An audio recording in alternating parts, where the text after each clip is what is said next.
हुआ के साथ ज्योति पांडे। नेशन न्यूज 24 पर हम आपको दिखाएंगे देश दुनिया से जुड़ी तमाम बड़ी और मुख्य खबरें। तो चलिए शुरुआत करते हैं कुछ खास खबरों से। जयपुर गौ प्रतिष्ठा आंदोलन गौ ध्वज स्थापना भारत यात्रा शंकराचार्य स्वामी श्री अवमुक्तेश्वरानंद सरस्वती 1008 महाराज जी के नेतृत्व में गौ प्रतिष्ठा आंदोलन के तहत गौ ध्वज स्थापना यात्रा का आयोजन किया जा रहा है, जो अयोध्या धाम से आरंभ होकर पूरे भारतवर्ष के सभी राज्यों में यात्रा जाएगी। एवं इसी क्रम में राजस्थान राज्य के जयपुर में दिनांक 18 अक्टूबर 2024 को विद्याधर नगर स्टेडियम जयपुर में किसी यात्रा का स्वागत, अभिनंदन एवं धर्म सभा का आयोजन किया गया। प्रदेश के समस्त सनातनी गौ भक्त इस कार्यक्रम में शामिल होकर स्वामी जी का आशीर्वाद ग्रहण करेंगे। एक कसाई गाय के गले में रस्सी बांध करके खींच करके लेके चला जा रहा था, बलपूर्वक खींच रहा था गाय से। गाय जाना नहीं चाहती थी उसके साथ और वो खींचे जा रहा था। शिवाजी ने कहा, छोड़ दे, क्यों अत्याचार कर रहा है गाय पर। उसने ध्यान नहीं दिया बच्चे की बात पर और शिवाजी ने तलवार कमर से निकाली और उसको घुमा दिया। कसाई का सिर कट करके नीचे गिर गया। गाय स्वतंत्र हो गई, प्रसन्न होकर के रमाती हुई भाग करके चली गई, उसके प्राण बच गए। बाजार के जितने लोग थे वे दौड़ के आए और उन्होंने शिवाजी को अपने कंधे पर उठा लिया और जैसे आप लोग नाच रहे थे ऐसे नाचने लगे। शिवाजी शिवाजी हो गए, छत्रपति हुए और हिंदू पद बादशाही उन्होंने चलाई। गौ ब्राह्मण हिंदू प्रतिपालक की पदवी उनको समाज ने प्रदान की। लेकिन आज जब कोई गाय की रक्षा के लिए निकलता है तो उसको गुंडा कहा जाता है। हमको बताइए कि शिवाजी गुंडा थे? उन्होंने तो तलवार चला दी थी, भरे बाजार में चला दी थी, इतिहास साक्षी है। आप कहते हो गौरक्षक गुंडे हैं, हम कहना चाहते हैं सीधे सीधे दोनों कान खुल करके सुन लो, गौरक्षक गुंडा नहीं होता है, वो धर्मवीर होता है। वो हमारा प्रणम्य होता है, वो हमारा आराध्य होता है और हम उसके लिए निछावर हैं। हमारे यहाँ भक्तों ने भगवान की भक्ति करनी चाहिए। गए भगवान के पास कि हम जाकर के भगवान की भक्ति करेंगे और जाकर जब उन्होंने देखा कि भगवान खुद गाय माता की भक्ति कर रहे हैं तो वो गौ भक्त हो गए। हमारे आराध्य भी जिसकी आराधना करते हो उस गाय का ये मसला है, ये पशु का मसला नहीं है, ये राजनीति का मसला नहीं है, ये हमारे हृदय से जुड़ा हुआ मसला है। और इसको पहचानने में आप कितनी देर करेंगे, आपका उतना ही बड़ा घाटा होने वाला है, क्योंकि गौ भक्ति हमारे खून में है। थोड़े दिन आप सरकारों के बहकावे में आकर के आपने गाय माता को अपनी सरकार की पशु सूची में रख दिया, पशु जैसा उसके साथ व्यवहार करने लग गए। थोड़े दिन हम भी भूल गए, क्योंकि हम आप पे भरोसा करके आंख बंद करके चल रहे थे कि हमारे नेताजी तो देश को सही दिशा में लेके जा रहे होंगे। लेकिन जब गड्ढे मिलने लग गए, जब हमारे पैर गड्ढे में जाने लग गए तो हमको अनुभव हो गया कि सही रास्ते पे हमको नहीं ले जाया जा रहा है। और जब समाचार पत्र में वो समाचार छपने लग गए कि भारत गौ मांस के निर्यात में अब दूसरे पायदान पर आ गया, तीसरे पायदान पर आ गया, अब पहले पायदान पर जाने वाला है, तो हमारे कान खड़े हो गए। हमको पता चल गया कि हमारा देश हमारे रास्ते पर नहीं है तो कि विदेश के रास्ते पे चला जा रहा है। जो ब्राजील आज विश्व में गौमांस के निर्यात पे नंबर 1 है, अगर उसी मामले में हम उससे होड़ लगाते हैं तो ब्राजील में और भारत में क्या अंतर रह जाएगा? क्या ब्राजील और भारत में कोई अंतर नहीं है? क्या ब्राजील की संस्कृति और भारत की संस्कृति एक जैसी है? का दर्जा दिलाने के लिए आप लोग प्रयास कर रहे हैं, लेकिन सरकार अभी भी नहीं कर रही है। महाराष्ट्र सरकार ने किया, आप राजस्थान में क्या संदेश लेके आए? महाराष्ट्र सरकार ने गौ भक्तों की भावनाओं को समझा और उसको मान्यता दी। राजस्थान की सरकार भी देगी ऐसा हम मानते हैं, लेकिन विलम्ब जरूर हो रहा है।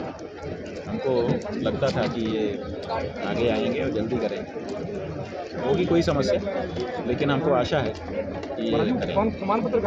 आप ये जो यात्रा निकाल रहे हैं अयोध्या से शुरू की थी, आपने देश भर में अलग अलग स्थानों पर गए थे, तो जनता की भावनाओं का क्या भारत के सभी प्रदेशों की राजधानियों में जाकर के गौ प्रतिष्ठा देश की स्थापना करने का हमने इसलिए निर्णय लिया क्योंकि भारत के सभी प्रदेशों में गाय के बारे में जो चर्चा है वो समान रूप से होनी चाहिए और नंबर भी इसी तरह से वहाँ चर्चा भी होनी चाहिए और निर्णय भी होना चाहिए। तो भारत के कुछ प्रदेशों में ये होता है, कुछ प्रदेशों में नहीं होता है। उसका लाभ गाय के हत्यारे ले लेते हैं।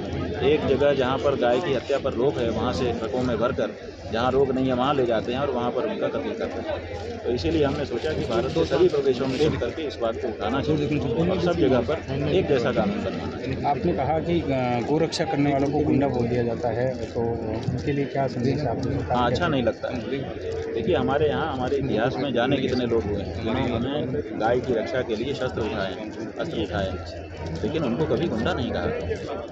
इसलिए जब कोई गुंडा कहता है उनको तो क्या होती है, वही बात हमने कही कि गाय का रक्षक कभी भी, देखिए हमारी माँ बहन की आबरू पे अगर कोई आकर के प्रहार करना चाहता है तो हम शांत कैसे रह सकते हैं?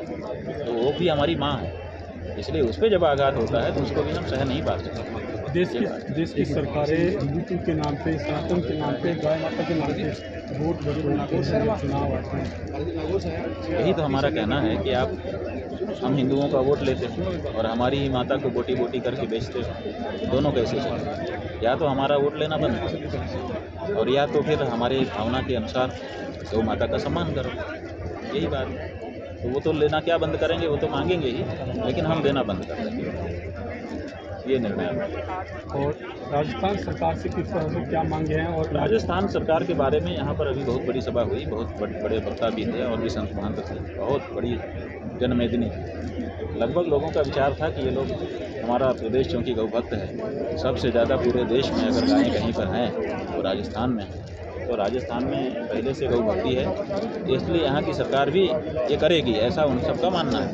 तो हम भी प्रतीक्षा कर लेना चाहते हैं और हमने उनको ये मौका दिया है कि आप जल्दी से ये घोषणा करिए ताकि हम भी यहाँ आकर के अपना उत्सव के रूप में प्रकट करें और आपको आशीर्वाद प्रदान। सरकारें अगर गौमाता का दर्जा देश स्तर पर नहीं देती तो किस प्रकार से नहीं, हमने कह दिया है कि अब जो चुनाव आएगा उस चुनाव में हम उसी को वोट देंगे जो गौ माता की प्राण और उसकी प्रतिष्ठा की रक्षा के लिए शपथ पत्र पूर्वक घोषणा करेगा, नहीं तो नहीं देगा।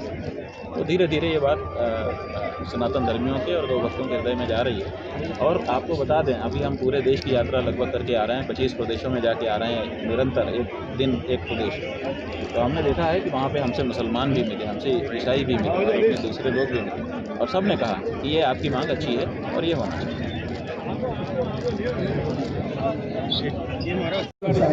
ये माइक बंद कराओ जरा, माइक बंद कराओ।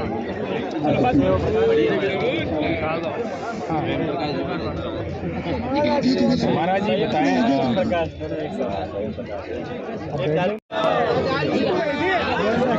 मैं करवाता हूँ यार, तो सही। अरे रुको, थोड़ा पीछे हो जाइए सभी लोग। हेलो,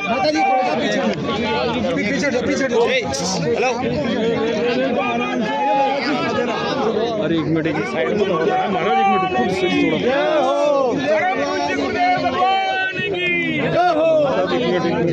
आराम से। श्री राम, जय राम, जय जय राम। धर्म की जय हो, गौ माता की जय हो, संत महात्माओं की जय हो। माता जी अनकटो नहीं चरण करो। एक मिनट यार, चलो हाँ, एक सेकंड एक मिनट, एक सेकंड यार, वो महाराज जी आपके साथ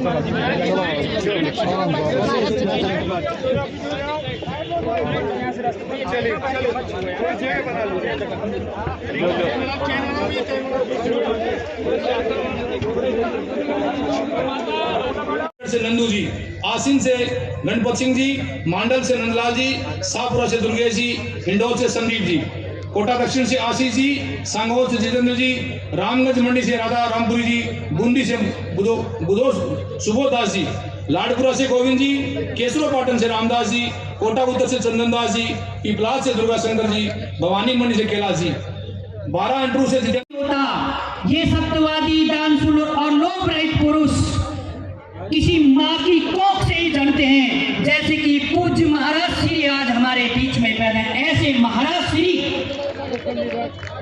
ये हमारे बीच में इनका सहयोग करना, यद्यपि सहयोग ईश्वरीय सत्ता के आधार पर, उनकी ताकत के आधार पर हमारे अंदर, मैं भी आज जो शब्द बोल रहा हूँ इस ईश्वरीय प्रेरणा के आधार पर बोल रहा हूँ और पूज्य गुरुजनों के आधार पर बोल रहा हूँ। तो लोभ रहित पुरुष, दानशील पुरुष और सत्यवादी पुरुष गौ माता की सेवा से, पालन से और रक्षण से ही पैदा होंगे और देश तभी बचेगा और राज्य भी तभी बचेगा, व्यक्तित्व भी तभी बचेगा, अध्यात्म भी तभी बचेगा जब हम गौ माता की सेवा करेंगे, पालन करेंगे और उनकी रक्षा करेंगे। तो मैं अपने इन्हीं शब्दों के साथ में वाणी को विराम देने से पहले और एक उच्च उद्घोष के साथ में मैं अपना वक्तव्य को क्लियर करूंगा। देखिए, कुछ लोग बगैर आज्ञा के मंच पे आ रहे हैं, ये अच्छा नहीं है गौ भक्तों के लिए, ये संतों की मर्यादा के खिलाफ है। मेरा सब लोगों से निवेदन है कि कोई भी मंच पे बगैर आज्ञा नहीं आएगा। जो मंच के पास खड़े हुए हैं उनसे निवेदन है कि मंच पे संतों के अलावा जो भी बैठे हुए हैं उनसे मेरा निवेदन है कृपया नीचे चले जाए। यहाँ संतों की मर्यादा का ध्यान रखिए, बगैर परमिशन कोई ऊपर नहीं आए। लगातार जो संघर्ष करते आ रहे हैं, उसी संघर्ष में आप हमने अनगिनत बलिदान दिए और संतों की अगुवानी में आप हम सब मिलकर सदैव संतों की अगुवानी में उनके आदेश का पालन करके हम सब निरंतर काम करते रहे। जगत गुरु भगवान की जो इच्छा है कि गौ माता राष्ट्र माता हो, यह आप हम सबकी इच्छा है, उसी को आप सबने निवेदन कर रहे हैं। आप हम सब सामूहिक रूप से संगठित होकर कोई बात रखते हैं तो ये माने कि वो काम होता है। 2014 पहले आप सब हमने संगठित होकर तय किया था कि भगवा और तिरंगा दोनों साथ चलना चाहिए, राम मंदिर बनना चाहिए, अनगिनत हमारे प्राचीन स्थान उनका पुनः जीर्णोद्धार होना चाहिए और हमारे देवी देवताओं के जो स्थानों को नुकसान किया था विधर्मियों ने, वो पुनः सब बनने चाहिए। और वह संकल्प आप हम सब ने लिया और उसकी शुरुआत हुई, जो 2014 के पश्चात एक राष्ट्रीय संत के रूप में एक व्यक्तित्व ऐसा आया और उसकी शुरुआत की गई। और उसी क्रम में आप देखिए कि आज हम काशी विश्वनाथ की भी बात करने लगे हैं और राम मंदिर भी आप हम सब ने दर्शन किए हैं। शुरुआत संतों ने की थी, 800 साल की लड़ाई संतों ने प्रारंभ की थी और समय अनुरूप परिवर्तन आते आते संतों के सानिध्य में ही, संतों के द्वारा आदेश से ये काम आगे बढ़ा। मैं मानता हूं कि गौ माता राष्ट्र माता बनेगी, ये पूर्णतः आश्वस्त हूं। आप हम सब सामूहिक रूप से आज फिर हम चर्चा कर रहे हैं, निवेदन कर रहे हैं, तो ये माने कि ये सब पूज्य कृपापात्र जी महाराज, कृपापात्री जी महाराज, उनका संकल्प था